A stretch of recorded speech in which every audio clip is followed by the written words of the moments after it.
Hi everyone, today I want to continue my lecture series on data science roadmap. This is the fifth part, and now I want to talk to you about something extremely important that you can get a job with that, you can make a lot of money with that, and you will use it for the rest of your life. It's called MLOps, or machine learning operation. Machine learning operation. Alright? This is the most important topic nowadays in machine learning. One of the most important, if not the most important topic in the implementation side of machine learning. Alright? Very good. Every big tech company like Amazon, Google, Meta, Microsoft, they're heavily invested in that. So it's very, very important. There are lots of books written in this domain. I led actually a team of people, 10 people in MLOps, machine learning operation at Amazon. So I want to tell you about what is MLOps. First, what's the definition of MLOps? MLOps is a set of practices or techniques to deploy a machine learning model to production efficiently and reliably. There you go. MLOps is a set of techniques to deploy a machine learning model to production efficiently and reliably. There are many ways you can put a machine learning model to production. MLOps is tell you what's the best standard, what are the best ways to put the machine learning model in production. Perhaps you have heard of DevOps. MLOps is a DevOps for machine learning people. Otherwise, DevOps is a common terminology for software engineers. Alright, now let's start. I will draw a diagram for you, and I will tell you that this is the components of MLOps. Now this diagram can be changed, depends on the company you go to, but the gist of diagram or the whole picture or the general picture, the high level picture is always the same. Alright, so let's draw this diagram here. The diagram for MLOps. And then we go piece by piece. So this is the roadmap, so we're gonna touch the surface, but then later on we're gonna go very detailed. Alright, so it's a diagram for MLOps. The first part, so here it's called fetch data. We talk about that. With each part we have to talk about the set of best practices, remember. Then it's called feature engineering. Remember, in the first 4 parts of this my roadmap, I talked to you about what do you do during the machine learning cycle. That's what MLOps is. What the best practices for that. So we go through the machine learning cycle, feature engineering. After you fetch the data, you have to do feature engineering. Then we have model development. Some people call training. That's fine. Then this is going to testing or evaluation. Alright. Then we go to something called scoring. Then we go to model. This is very comprehensive. Model versioning.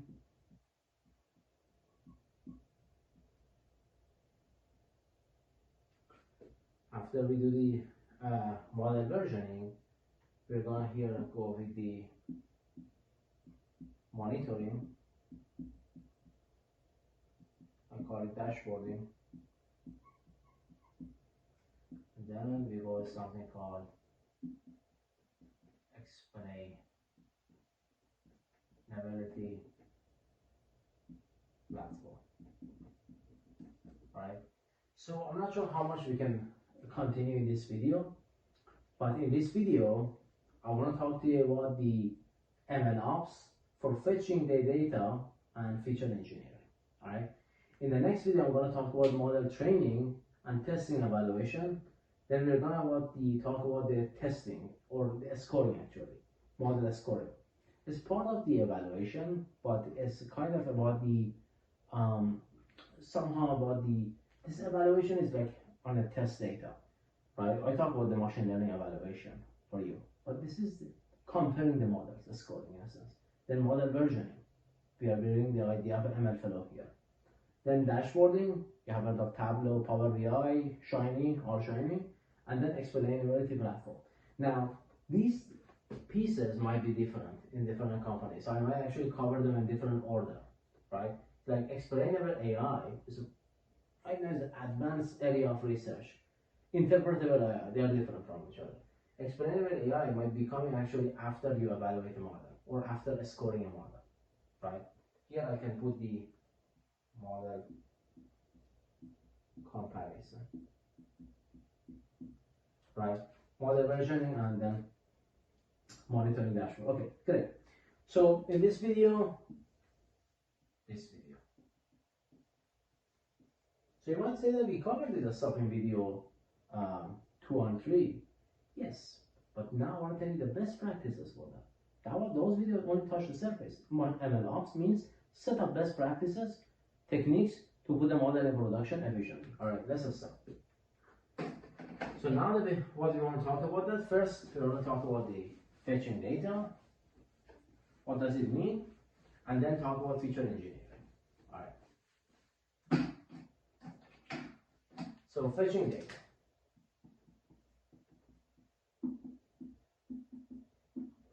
This is the first step in any machine learning cycle. You have to get the data. Machine learning without data is impossible. So if you have data, you're good to develop your machine learning model. If you have no data, you can't really do anything with that. So you have to fetch the data. All right. Now, what are the best practices to fetch the data? The data is not in CSV. It's not research environment data is in CSV format. The data is some sort of SQL. All right. So for fetching the data, the best practice is understanding database language. Understand database language.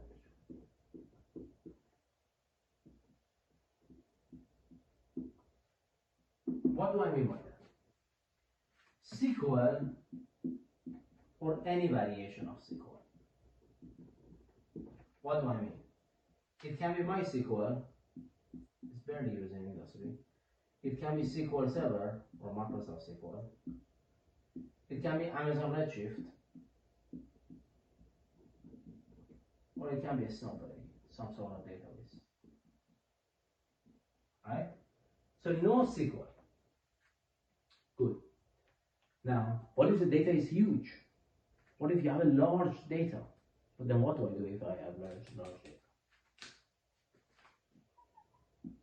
When data is large, then either use PySpark or Spark SQL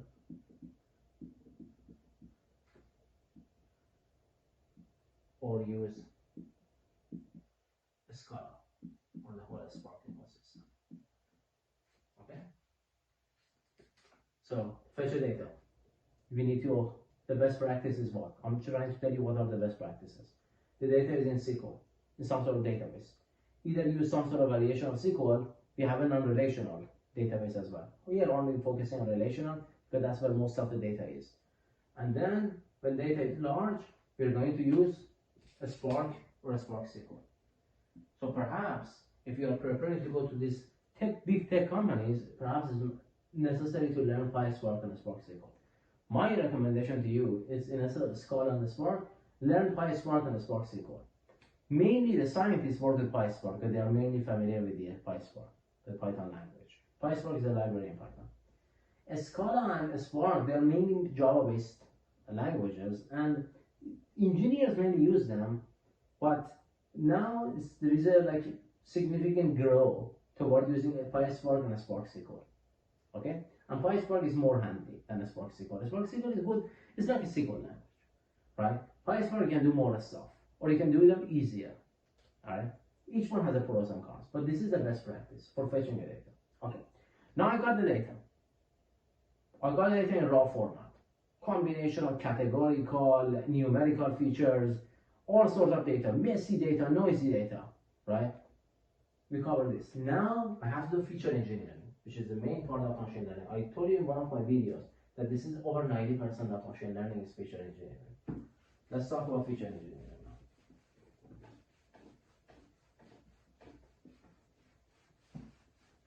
Alright, feature engineering. What does it mean? What do we need to do for feature engineering? For feature engineering, we need to be able to do the following work, at least. Up to you, and depends on a company you work, there might be more stuff you need to do. But these are stuff we must do that. We must account for missing values. We must account for anomaly detection. We must account for duplicate or redundant data.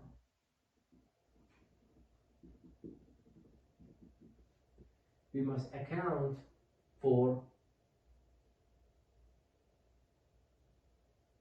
categorical features. Handling categorical features. We must account for numeric features.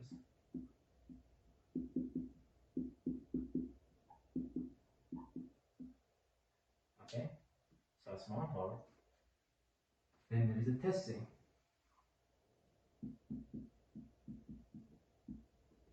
Okay, so I'm going to talk about that. We write a function. The way is the best practice to do that throughout my experience is that we develop a class or object-oriented package for feature engineering. I'm going to go over that. To have at least these components, at least you can have a function for renaming the feature names. You can have a function for, I don't know, doing multiple functions for either of them. But these are the minimum that we need to cover. And then we need to be able to test these functions. And this is where we actually are going to talk about the unit test. Remember the unit testing for each function developed above. Alright, so for a unit test, we are talking about the best practices for each of these functions. I'm going to cover this function next. But we need to have a unit test to see that this function will work as expected. Alright, so we need to have a function, for example, hey, I don't want the value of the age to be negative. Sometimes the SQL breaks down. So we need to have a unit test to catch this, right? We need to have a function to catch that, and the unit test to see whether this function is working as expected or not. So that's part of this, redundant data or incorrect data. In order for unit testing, I'm going to have a separate video for unit testing, a coding session for unit testing. We have two packages, unit test and PyTest. Right. More to come about this. Maybe the next video after that I'm going to tell you about the best programming languages, right? But I'm going to get there after this.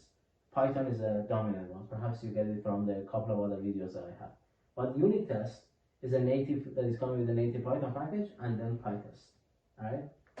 Actually, unit test is one word. The package is one word. Unit test. Alright? Good. For now, we don't want to spend too much time on for the testing. We're going to cover it later on. We have machine learning testing and all this stuff. But I'm going to talk about the feature engineering now in more detail. The way I recommend you guys to do this, you want to be very practical, is as follows. This is what my recommendation to you. You don't have to follow this, but you can use it as a template. In your company, in your job, for your own personal study, this one you can take it as a template.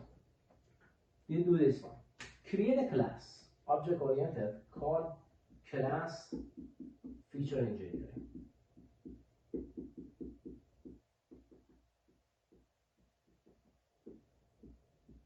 Right, class feature engineer. This class is going to do create a class. It's better for testing purpose as well. You can call it. This call is reusable. It's part of art of writing a clean code. We're gonna cover it later on. It's not part of this video. Def init, of course, because every class will have this. It's a default constructor.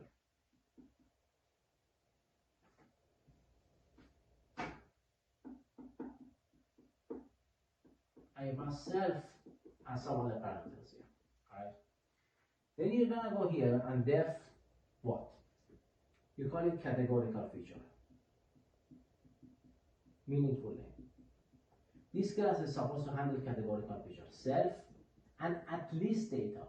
You must pass the data. You don't want to pass the data to the init because it should work on every data. Categorical feature. Def numeric feature.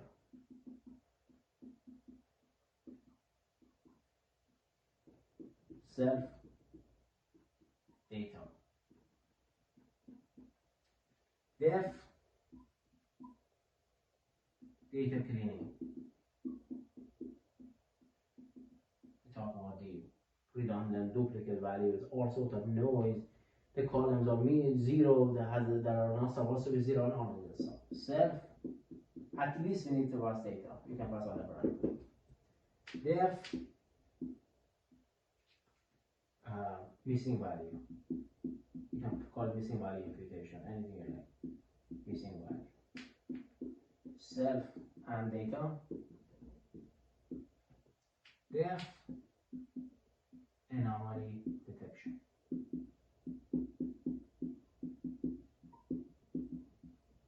Self date. Alright, great. So this is going to be a structure of our class feature engineering.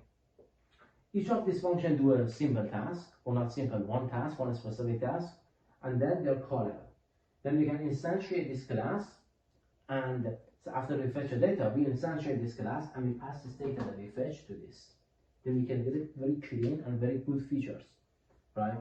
So part of the feature engineering, you can actually go ahead and, I don't know, do any sort of processing like cross validation as well. I usually don't because you want to create another class, perhaps whatever one set of function for train and test a split or cross validation. But I'm just saying that feature engineering can have many more functions. This is the minimum I recommend you to include in your feature engineering class, this set of functions. Alright? So then after you do this feature engineering, you instantiate this one, you do all this process. This is going to be input to the model for machine learning models, for training. But that one I'm going to cover it later on. What I'm going to cover right now is this. Alright, so this is the best practice for this. Now what's the best practice? What coding practice we are following? I will have another set of video for art of clean codes. Right? That's also part of the data science roadmap. But just want to remind you that the best language for machine learning, we're talking about the set of best practices, is Python. Right? The best language for machine learning is Python. We're talking about best. We're not talking about all that stuff or not. For doing feature engineering stuff, the best language is Python. You can do them in SQL. It's not recommended. Do it in Python. Okay? You can do some of them in PySpark, but most of them in Python is the best language. Alright? So that's it for the feature engineering and fetching data. I don't want to actually make this video longer than this is. In the next video, I'm going to talk about model training, and I'm going to spend some time on model training and model evaluation, right, and testing. That's going to be actually a long video. Maybe I break it down maybe to two sections as well. Then after that, we're going to continue the rest of the series. At some point, I'm going to talk about art of clean code as well, and what sort of IDEs you have to use. Maybe it can be part of the next video as well. Jupyter Notebook, when you use VS Code or PyCharm, and what practices you can have for the best practices when you write actually code. Initially, you might think that Jupyter Notebook is the best. That's not the case. It's not going to production. Jupyter Notebook is code for testing, research, development phase, right? So I'm going to restructure that actually videos to make a lot of sense for beginner or for more advanced user. Now, in the meantime, if you have any question or concern, leave a comment and I do my best to address your questions. Like always, if you like these videos, please like and subscribe to the channel and share it with your friends. For now, thank you so much, and I see you all in the next video. Thank you.